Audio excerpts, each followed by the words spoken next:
मनोज जी, आप हमारा news room देख रहे हैं जी। डस डिस्पैच में न्यूज़ रूम ऐसा ही है आपका? जी बिल्कुल, कुछ? आप आएंगे, आप फिल्म देखेंगे तो आपको आप हैरान रह और जाएंगे। जो पत्रकार है वो भी हमारी तरह है कुछ। हाँ जी, मतलब पत्रकार जो घूमते फिरते कैबिन में सब दिखेंगे, वो सब ये सब कुछ आपको वहाँ पे दिखेगा। ये अलग बात है कि वो उस समय की कहानी है जब डिजिटल पे उतना काम नहीं होता था।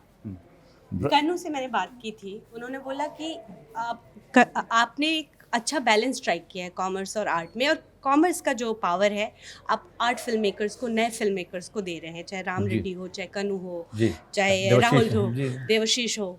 सो आपको लगता है ये ज़रूरी है करना, और बहुत और लोग क्यों नहीं कर मैं रहे यही हैं? कह रहा था पिछली इंटरव्यू में कि you have to be intelligently stubborn about it. I want to do independent films because I really feel this is the real way of making cinema, and that is cinema medium of an art.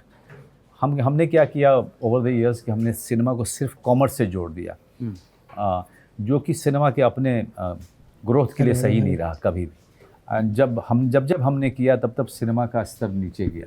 Sir, एक गैर film related question, आजकल हर तरह के format की interviews होते हैं, podcast में जाते हो आप, प्रेस कॉन्फ्रेंसेस भी होती हैं, सबसे ज़्यादा बोरिंग और सबसे ज़्यादा इंटरेस्टिंग फॉर्मेट क्या लगता है? मुझे पॉडकास्ट बोरिंग लगता है, और जो कि काफ़ी चलता है, क्योंकि मैं बोल अब बहुत सारा कर लिया मैंने, 10 कर ली, 10 पॉडकास्ट में आपने हर चीज़ बता दी अपने जीवन के बारे में, लेकिन वो कुछ नया बताने को रहता नहीं है। नया तभी हो सकता है जब मैं बैठ करके ऑटोबायोग्राफी लिखूं और करीब 700 दिन में एक ऑटोबायोग्राफी तैयार करूं, जहां पर अलग अलग क्षण में अलग अलग चीज़ें याद आएँ और वापस भाग करके मैं उसको नोट डाउन करूं, तब जा कर के उसके मेरे अपने ज़िंदगी के नुआंसेस ऑनेस्टली मैं एक पेपर पे डाल पाऊँगा।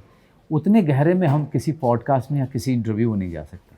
तो सबसे इंटरेस्टिंग मुझे लगता है और जो हम आम बातचीत करते हैं, जैसे कि मैंने सर और मैडम के साथ किया अभी, जहाँ पे हम बातचीत कर रहे थे और जीवन के अलग अलग पहलुओं को अलग अलग ढंग से देखने की कोशिश कर रहे थे, या जो मैं ये बात कर रहा हूँ यहाँ पे खड़े होकर के, जहाँ आप सारे कंप्यूटर्स और सारे लोग उन कंप्यूटर्स के पीछे देख रहे हैं, इनके ये बातचीत ज़्यादा इंटरेस्टिंग है मेरे लिए, ज़्यादा एक्साइटिंग है।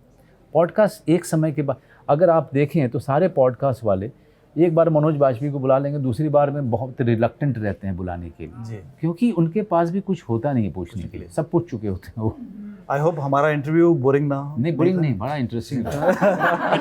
सर, आपने बोला कि अगर आप बुक लिखेंगे, ऑटोबायोग्राफी लिखेंगे, तो उसका टाइटल क्या होगा आपके साथ? पता नहीं सर, अभी तक तो मतलब अभी तक है। आप बुक पढ़ते हैं, मुझे पता है सर, आप अभी तक ऐसा किरदार जो किताब में आपको ऐसा लगे जिसपे आप उसको लीड रोल करना चाहिए? नहीं, बहुत सारी किताबें हैं। अब दिक्कत क्या है कि हमारे हिंदी के साहित्य में एक समय पे एक हंस पत्रिका हुआ करती थी जी, अभी है। हमने मैंने एक आध जो नाटक किए थे वो हंस पत्रिका से, वो कहानियाँ उठा करके हमने उसको लिख करके नाटक में तब्दील करके किया था। तो इस तरह से साहित्य जो है उसको हम सिनेमा में यूज़ कर सकते हैं। राज कपूर साहब करते थे, शैलेंद्र करते थे, तीसरी कदम एक कहानी जो है उसको इतना बड़ा रूप दिया, इतना बड़ा क्लासिक बनाया, और ऐसी बहुत सारी फिल्में, साहब बीबी गुलाम जी, तो ऐसी बहुत सारी साहित्य जो है सिनेमा में परिवर्तित की गई, और सिनेमा को साहित्य के साथ जब जोड़ेंगे तो सिनेमा के लिए बहुत बहुत फ़ायदेमंद होगा। चलिए Manoj ji, thank you so much.